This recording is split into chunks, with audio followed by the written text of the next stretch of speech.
Kid world চ্যানেলে আপনাদের প্রত্যেককে স্বাগত। আর আমি প্রণীতা চলে এসেছি আজকে আরো একটি নতুন বিষয় নিয়ে। আর আজকে আমার আলোচনার বিষয় হলো একদম ছোট বাচ্চাদের আমরা কিভাবে লেখানো শুরু করব বা তাদেরকে কিভাবে লেখার অভ্যাসটা তাদের মধ্যে আমরা তৈরি করব। আমরা যারা ছোট বাচ্চার মায়েরা আছি এই মুহূর্তে, তাদের মধ্যে কিন্তু লেখানোটা শুরু করা নিয়ে একটা বিশাল বড় টেনশন থাকে। কারণ আমরা যখন বাচ্চাদের পড়ানো শুরু করি সেটার তুলনায় লেখানো শুরু করাটা কিন্তু অনেক বেশি কঠিন হয়ে যায় আমাদের কাছে। কারণ বাচ্চা একদম ছোট অবস্থা থেকেই আমরা যখন মুখে মুখে কবিতা বলি বা কিছু একটা পড়ে তাকে শোনাই, সেটা কিন্তু তারা মনে রেখে দেয় এবং পরবর্তীতে তারা সেটা বলতে শুরু করে বা বলতে পারে। কারণ বাচ্চাদের ব্রেন কিন্তু অনেকটাই শার্প হয়। তো এক্ষেত্রে কিন্তু একটু অন্যরকম সমস্যা আমাদের ফেস করতে হয়, কারণ লেখাটা কিন্তু একটা প্র্যাকটিসের ব্যাপার। তো আমরা মায়েরা কি করি, 2 থেকে 2.5 বছর বয়স হয়ে গেলেই কিন্তু বাচ্চাদের হাতে পেন এবং খাতা ধরিয়ে দিই বা পেন্সিল বা স্লেট ধরিয়ে দিই।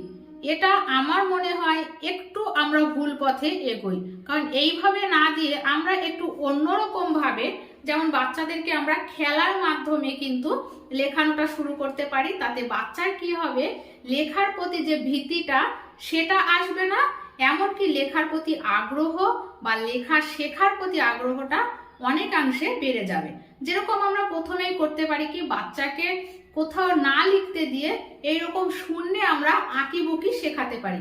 যেরকম এরকম আমরা সার্কেল শেখাতে পারি বাচ্চাকে আঙুল দিয়ে, যেটা কিনা হবে ঘড়ির কাঁটার দিকে। কারণ আমাকে অ আ লিখতে গেলে কিন্তু ঘড়ির কাঁটার দিকেই গোলটা করতে হয়। তো আমরা এরকম হাত দিয়ে গোল শেখাতে পারি। কি করতে পারি, একটা ট্রেতে কিছু বালি বিছিয়ে দিয়ে সেখানে বাচ্চাকে আঙুল দিয়ে আমরা বলতে পারি যে এখানে একটা গোল দাও। সেই গোলটাকে আমরা কিন্তু অবশ্যই তাকে শেখাবো ঘড়ির কাঁটার দিকে। বা কখনো আমরা 2টো পয়েন্ট করে দিতে পারি, দুদিকে 2টো পয়েন্ট করে দিয়ে আমরা বলতে পারি এই পয়েন্ট দুটোকে জোড়া লাগাও।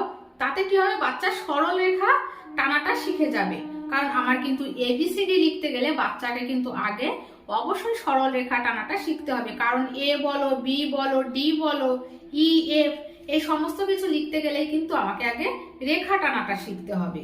তো আমরা যদি এটা একদমই ছোট বাচ্চার ক্ষেত্রে করতে যাই, মানে 2 বছরের কমে বা 2.5 বছরের কমে যদি বাচ্চাদের ক্ষেত্রে আমরা এটা অ্যাপ্লাই করতে চাই, তাহলে কিন্তু অনেকটাই অসুবিধার সম্মুখীন হতে পারি। কারণ তাদের আঙুলগুলো কিন্তু খুবই নরম থাকে, তাই পেন্সিল ধরার ক্ষেত্রে তাদের একটু অসুবিধা হতে পারে বা প্রথম থেকেই তাদের কিন্তু লেখার প্রতি একটা ভীতি চলে আসতে পারে। কারণ যেহেতু তারা পেন্সিল ধরতে গেলে আঙুলে ব্যথা পাবে, তাই কিন্তু তাদের একটা লেখার প্রতি ভীতি চলে আসতে পারে।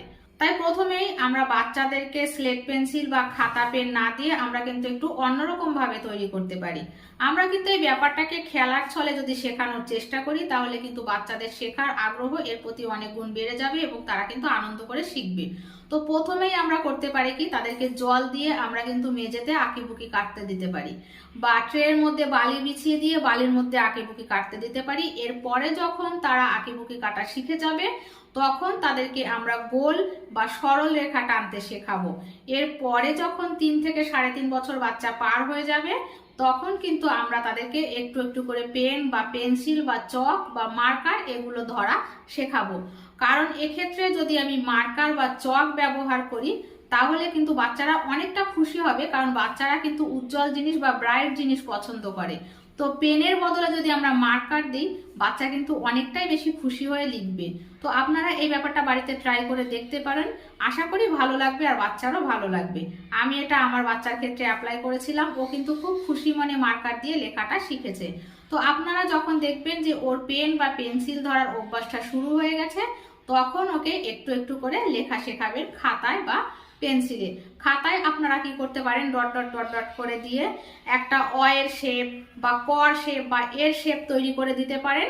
ওরা তখন ওই শেপটার উপরে হাত বোলাতে বোলাতেই কিন্তু লেখাগুলো শিখে যাবে। তো আজকের আলোচনা আমার এই পর্যন্তই ছিল। আশা করি ভালো লেগেছে এবং একটু হলেও কাজে লেগেছে। তো ভিডিওটা যদি ভালো লেগে থাকে তাহলে অবশ্যই like, comment, share and please subscribe করবেন। ফিরে আসছি আরো একটি নতুন ভিডিও নিয়ে। ততক্ষণ পর্যন্ত ভালো থাকবেন, সুস্থ থাকবেন এবং বাচ্চাদের নিয়ে আনন্দে থাকবেন। Thank you.